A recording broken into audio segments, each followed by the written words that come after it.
to conceptualize in an understandable way the organization of work and its psychosocial issues. And in order to do this, of course, we have to be able to understand the nature of work organization, the way companies and the way individuals themselves would organize work. And the very beginning of this process, which is, of course, we've had decades and decades worth of people investigating the issues of these psychological reactions, and in fact centuries, but trying to conceptualize exactly what the effects are in a very complex economy now, where we have not only people who are working in their jobs in complex organizations, but in fact in which these organizations are working in a complex global economy. But let's begin at the beginning. And what we're going to do, therefore, is start with a very simple model, the demand control model, and I'm going to try to explain this to you now. And as I do this, I want to say that the demand control model was actually first, it had its focus in both activation, motivation, how people become active in their society, in their life, in relation to the work, and also how work is a pressure and a stress and a cause and a contributor to chronic disease. And of course, that is the side that's important for the occupational health focus that we have today. But I think I should make it clear that the kinds of health outcomes that we were originally interested in had to do with, I'm going to go back, we're talking about chronic diseases. These are not initially life-threatening, and they're the product of sophisticated human organizational decision-making. Now, the model that you can see that we just looked at here has a very important set of linkages to work organization, in that whenever you think of work, it has to have a clear goal. The organization will have a goal, and that gets translated then into the demands for individual workers, people at the workplace. They contribute to the organization meeting its goal, but that puts demands on them individually. And that you can see on this back here in this dimension, top psychological demands. You can see it being high, or you can see it being low. And then at the same time, this work has to be organized. It has to be coordinated. Individuals have to work together. So there has to be some sort of coordination and control. So the individuals will either experience that in terms of having a lot of control or little control. And that's the vertical dimension of this diagram. Now I'm going to go through the dimensions of this diagram more in just in a few extra slides. But what we're trying to capture here, therefore, is the organization of work, both its demands and the way in which it's organized. Those are very, very central issues, but they are sort of social and psychological. There are, of course, physical demands that are central to very, very, very many occupations. But right now, we're going to be focusing on what you might call the mental demands primarily. So now what I'd like to do is to take this model, and I'm going to mention that, as you can see, there are two very obvious diagonals here. One in with a little blue label there, this one, active learning, and then there's another one down here with a red label, job strain, illness risk. Now, of course, for occupational health and safety, this is the one which is going to be most central. So let's now go forward, and I'm going to go sort of step by step through the parts of this model. Now, the first diagonal that you saw, or the second one actually, the one coming down to the red box, tries to make the point that our first hypothesis is that demands in either life or at work, these are kind of unavoidable. If you did nothing at all, you wouldn't be alive. So, but the problem is, do you have some control over these demands? Can you sort of optimize your own performance, or can you avoid very difficult situations, or can you possibly seize on the possibility of great opportunities? So the issue of whether you have some control over the demands of life is going to be a very important theme. Therefore, the first hypothesis you see on the screen, hypothesis number one, is called the job strain hypothesis. And it suggests, it states that the most adverse reactions to strain, these are of course the occupational health central issues, have to do not only with fatigue, anxiety, depression, and the physical illnesses, but also a whole variety of long-term chronic diseases that are increased in their risk and really long-term consequences. But those are hypothesized to occur when the demands of the job, those that you just saw back on this diagram, are high and the worker's decision latitude is low. Now that's only one of these four boxes. And if this occurs for a long enough time, through increasing, for example, sympathetic adrenal arousal of our physiological systems, it decreases some of the healthier physiological processes. And over a very, very long term, it makes it very hard to coordinate our physiological reactions. And we find ourselves in a situation of high strain. And the question is basically that of chronic exposure to the situation of high psychological demands at work then, and very little opportunity to control those, either in terms of simple decision-making on when and where and how, but also how to do things, what skills to use. And so our first hypothesis is this diagonal here, high psychological strain. And this is the one that has, in fact, been, it's been out in the world now for 40 or 50 years. It's been used by lots of researchers. And it has the advantage of being quite simple. It's been tested in many ways and found to be very useful.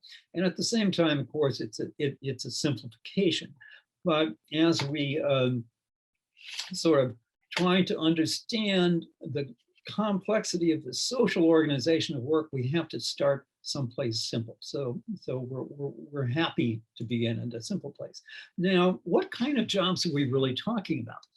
Well, an obvious one would be the assembly line worker.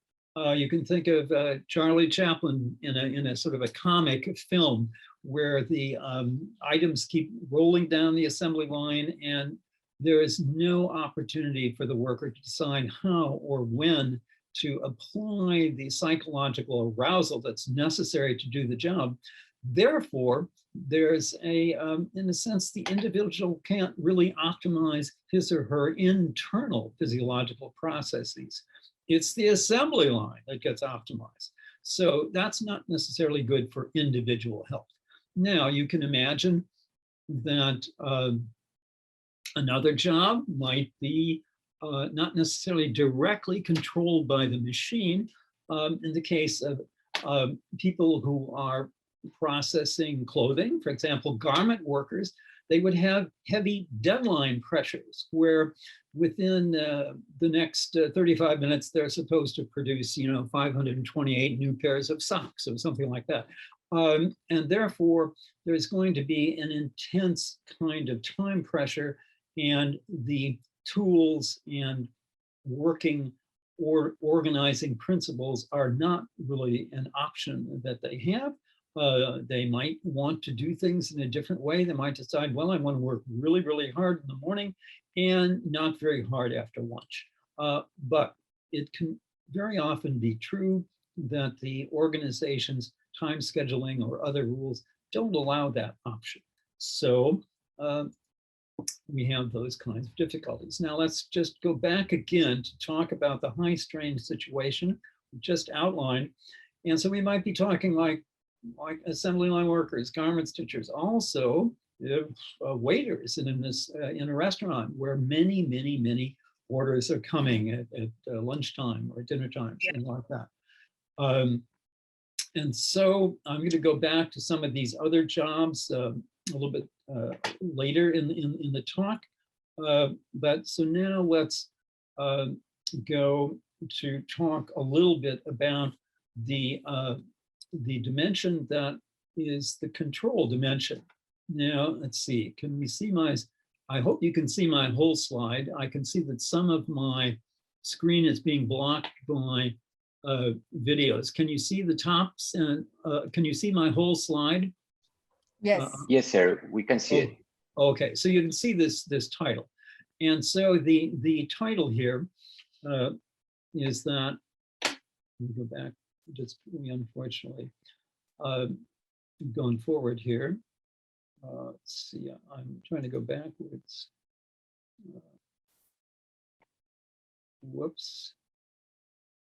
Now, let's see, how did we get out of the full screen here?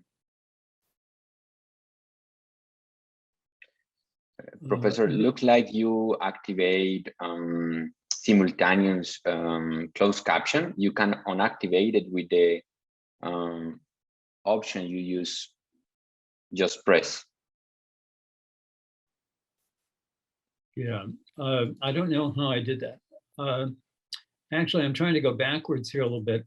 And I think next to the pencil, there is an option. I believe that is going to unactivate. I think so. This one?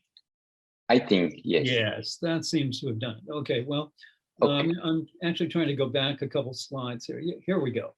Now, so the issue here for the important control dimension, and this is, of course, how work is organized in all of our complex organizations.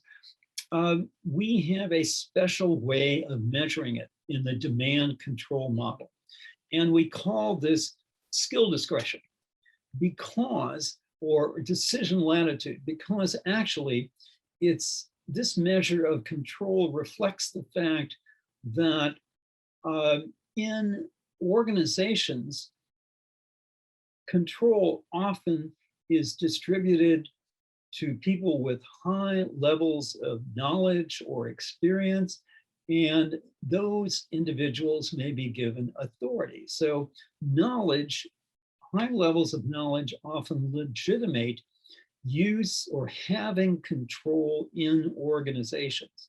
And therefore, we're going to be talking about a combination of control and skill use when we use the measure called decision latitude in the demand control model. Now, one thing I'd like to make clear is that this model is talking about how an individual worker is perceiving his or her work situation. That is, we're talking about the control that the worker has over his or her work activity. Now that means we're not taking the view right at the moment for our discussion here of, let's say, a higher level management talking about control. We're talking about the worker's perception of control. And in that context, we can see that there is both a side of that, which is called decision authority. And these are the opportunities that the worker has to make decisions about how to do the job, when to do the job, who to do the job work with, all kinds of decisions about how to use the energy that every individual has to use to get the job done. Then the next component relates to the skill that has to be used. And that reflects the fact that it's really hard to separate issues relating to use of skill and control in a work organization context. So because they're so theoretically linked and because they're empirically so close, we lump them together into a single measure called decision latitude. They are combined, and that's the measure you saw on that original diagram as the vertical axis. So in measuring decision, these two components, for example, in terms of decision authority, we're going to be talking about how to do the work, how to perform the work. In terms of skill discretion, we're going to be asking questions about, can you learn new things? Can you use high level of skills? Can you develop and use your skills? Do you have opportunities for creativity? Do you have opportunities for variety, or is your job very repetitive? And these are questions, for example, that we use in the job content questionnaire. We're going to be talking about that a little bit later, a new version of that a little bit later. So that's how we measure this. I would actually go back well, I'm not going to go back, I'm going to go forward here and mention that that dimension across the top of the original diagram, the demand control diagram, is called psychological demands. So the reason we call it psychological demands is we're talking about mental workload here. Certainly many jobs have physical demands, farming, all sorts of construction labor, many jobs are physically demanding. We're not measuring those precisely in the context of this model. What we're measuring more is the mental arousal. Now, the mental arousal, of course, is necessary to do physical work as well. There's no question about that. But some of the office jobs that we have, for example, don't have as much physical work, not enough, in fact. But the mental arousal is what we're talking primarily about. So how hard you work, how many deadlines, how much coordination, do you have conflicting demands? And this scale is something that we will assess, for example, by questions such as how hard do you work, how fast, how many deadlines, do you have enough time to get the job done? Do you have conflicting demands coming from different directions? And we're talking again about mental demands. Sometimes we have added in some of our research work questions about concentration, intensity, interruptions, and waiting on others, but not always. We tend to work on the intensity of the mental workload arousal, and also its duration and the possibility for pauses and rest, or the lack thereof, obviously. So those are the two primary dimensions. Now I'm going to go back so we don't completely lose track. We're going to talk about our second hypothesis here that has to do with an entirely different situation. Entirely different. We're going to be talking about positive outcomes. I've just been talking about assembly line work, strain, long-term illness, things like that don't sound good at all. But if we think about our lives, we could hardly have an interesting, exciting life without being active. And we could hardly be active without being intensely mentally engaged. So high levels of arousal can be part of positive experience as well. What's the difference then between these high-risk jobs that we just talked about? The difference is control. Control becomes entirely central in the demand control model, and in fact, in its future expansions as well, as we're going to see a little bit later. Now, so what we call work when the demands are high, but when the individual has opportunities to make decisions about how to do the job, what skills to use, we call this active work. So this is the active work hypothesis. I think what's kind of amazing is that means that we can talk about demanding work, but some aspects of what we might mean could actually be positive. They could be challenges. The difference is, the distinction is based on how much control you have over how to utilize the energy that you have to arouse in order to get either get your goals and the job done, or the organization's goal accomplished. So in the case of active work, you have a lot of opportunity, and that can lead to very positive outcomes, lead to motivation and new skill development. So let's go further here.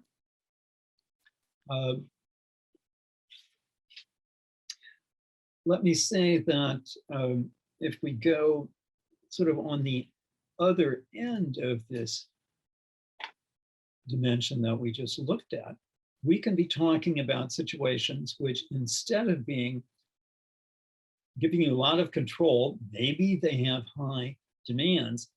But what about the opposite? What if you actually have little control? But by contrast to little control with many demands, what if you have few demands? There's essentially nothing you can do. You're prevented from doing very much. You may have to sit at your desk and do nothing but appear to be busy or doing busy work, which is not really engaging, but nevertheless is controlling your alternative options for further activity. Whoops, we're going in the wrong direction here. So in that context, we might be seeing people learning to be essentially helpless. They're not able to use the skills that they have. And the demands of the work organization may not be great. It may be, in fact, restrictive. So what we can see is that type of outcome also can occur along this second dimension of activation and motivation, either active work or passive work. So then let's go one more step and imagine, well, what would happen if we went up here? Is there low strain work? Well, what can we say about that? Actually, of course, it sounds very relaxing. You could just be sitting out in the sun or sitting in the rain and not doing anything. But of course, we don't really want to not do anything with our lives. So if in fact there is nothing to be done at all, it's not actually a highly desirable situation. But in terms of the demand control model, it's what we call the sort of 0 point. But we don't very often use that as we use that as basically the reference point for many of our studies. So let's go then forward and take a sort of a summary look at some of the implications of what we've just been talking about. If we look at that model that we just talked about, we first talked about these negative consequences of high demands, low control, and we can talk about that as job strain. Well, what if that accumulates over a long period of time? Oh, doesn't sound good, that's for sure. We can also think about the opposite. What if you have you have a job, the demands are significant, but they're not overwhelming. It's kind of challenging work, and it gives you the opportunity to decide how to move forward, how to learn, how to accumulate new skills. And you have active learning opportunities. What about the accumulation of those over time? Well, that sounds good. You could become, terrifically skilled in this area or in that area or another area. So we can look at the overall time accumulation of these effects.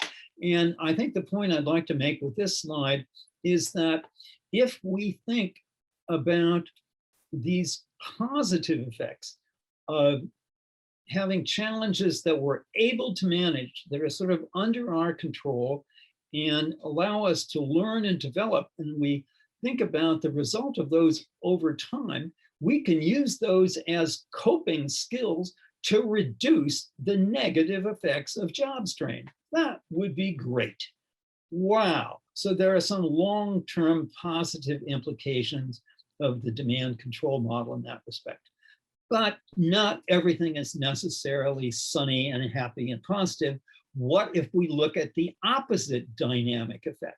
Suppose you have a lot of job strain and you have it day after day, year after year, and after a long period of time, of course, well, we have the risk of chronic diseases.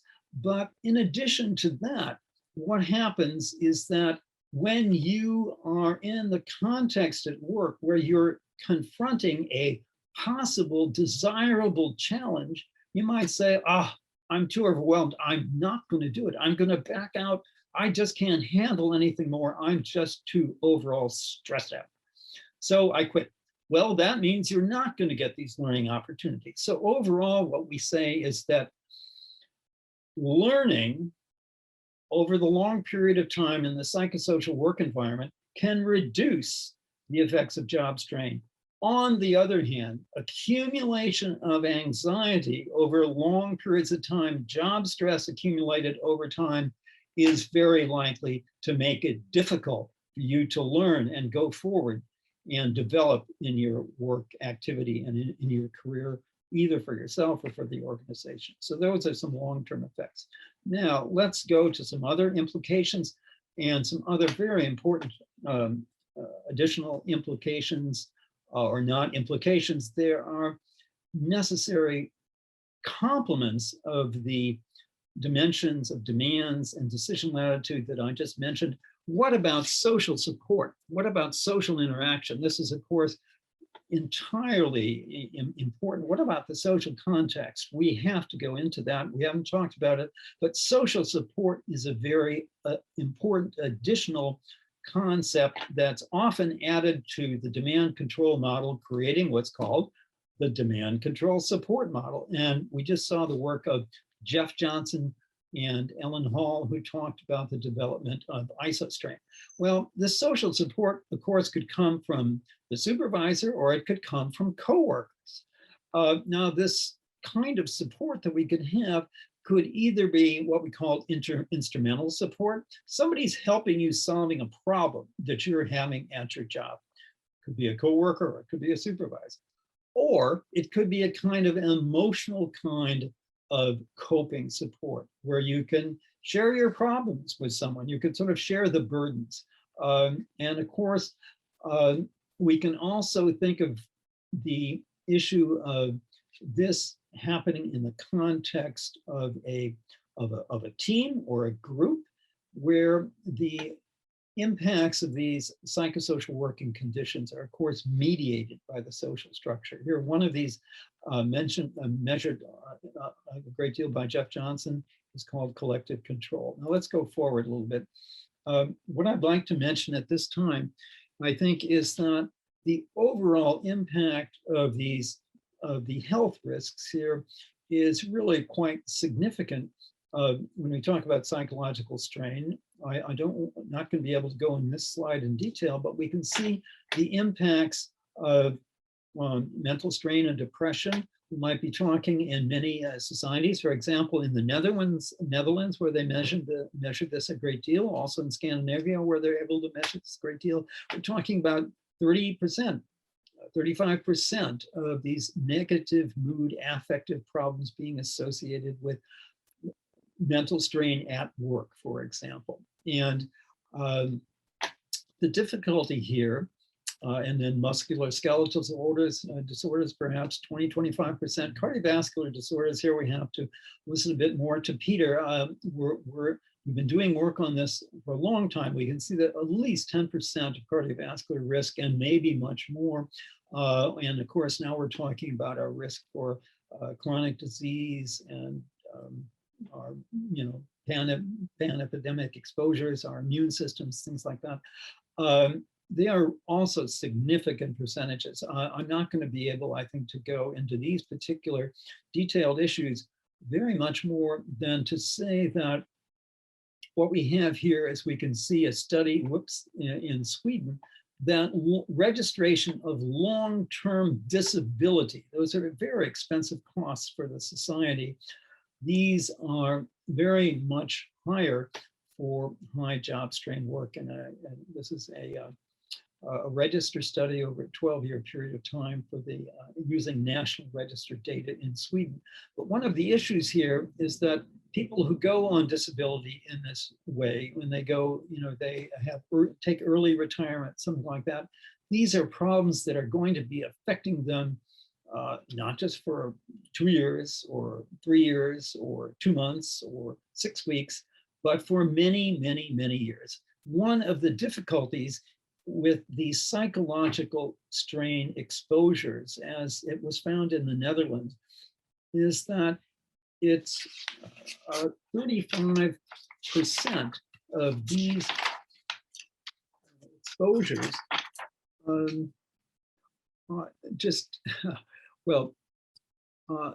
very many people are not able to recover.